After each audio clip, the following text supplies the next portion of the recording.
is pushing for the law to allow open trade of rhino horn. It says this will eliminate the black market and help curb the poaching of these animals. According to statistics, already 480 rhinos have been poached since the beginning of this year. And at this rate, these animals would be extinct as early as the year 2026. We're now joined in studio by the Minister of Water and Environmental Affairs, Edna Molewa. Minister, it's good to have you. Welcome to Morning Live. Thank you very much, Leanne, and thanks for having me. All right, so we want to try and have the open trade of rhino horns. Would this obviously imply that we would like to dehorn our rhinos? Is that the route that you would like to see? As we speak about this important heritage, let's first say ahead of time, a day before, happy birthday to Tata Mandela, and wish him well. But yes, indeed, let me just clarify one thing first. Okay.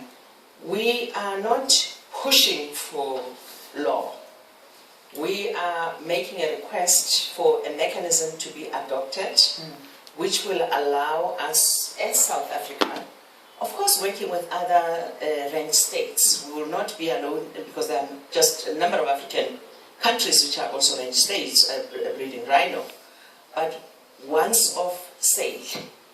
A once off sale meaning that the stockpiles that we have already dead rhinos.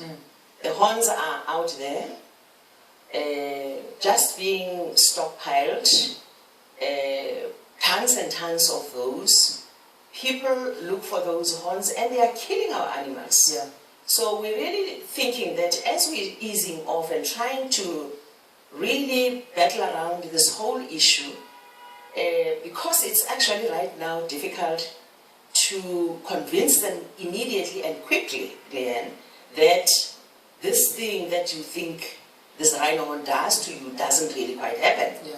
It's going to take time to do that. So at least for now, this black market is somehow resurfaced. We must know who they are, who will buy, because once we say and once off sale, we'll know who will buy, who's the market out there, and therefore be able to deal with that market. We've already signed agreements with other people where we think that this is actually where the demand comes from.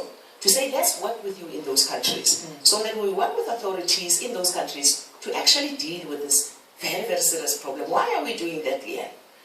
This could be an issue like what countries being accused for, energy, electricity.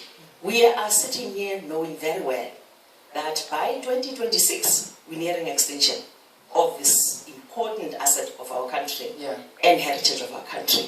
And therefore, we're making all plans. I'm saying, even as we do this once off sale, there's no thinking about abandoning any of the measures that we are currently applying.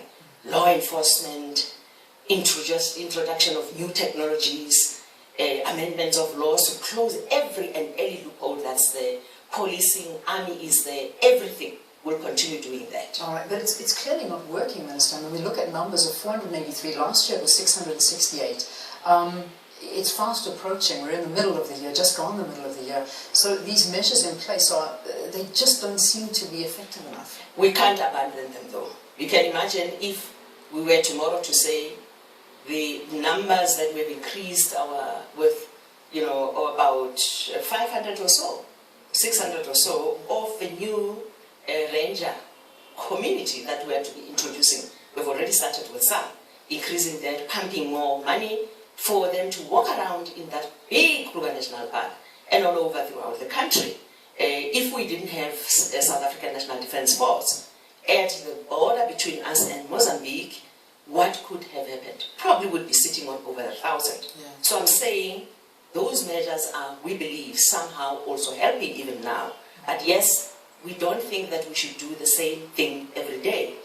There must be a thinking, and this is why we're thinking, and we've really put this matter at the world arena, at CITES, and said, we need to think together. Because we're actually conserving over 90% of the rhino population of the African continent, and over 73% of the population of rhino of the world.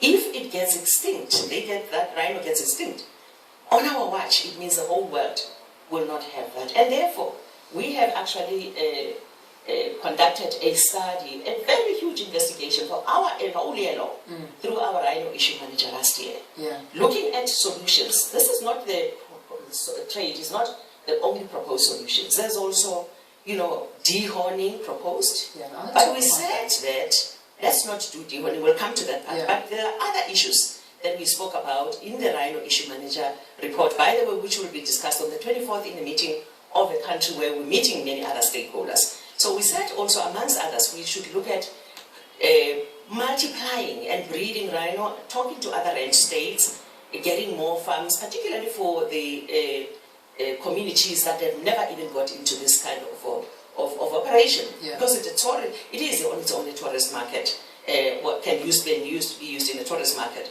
So let's grow the range states, let's grow the range in our country and outside our country, on the African continent.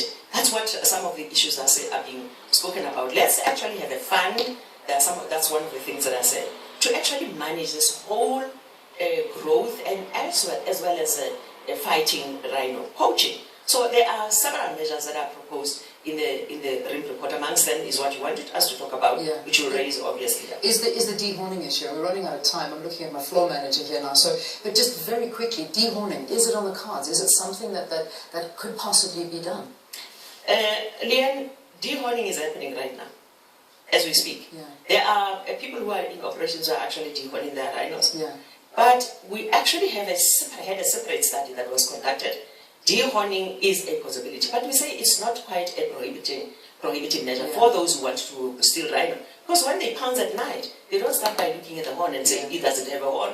So they just kill an animal and then later find out that it can be done also in smaller populations. But we're also out doing study about the possible behavioral change, because that could actually happen. We're doing that scientific study right now, whether even that is actually the way to go. Okay. Minister, I'm going to ask you to invite us to an outside broadcast where we focus in on this for the whole broadcast, I think. We go out to one of the rhino farms and we just talk about this. We definitely do.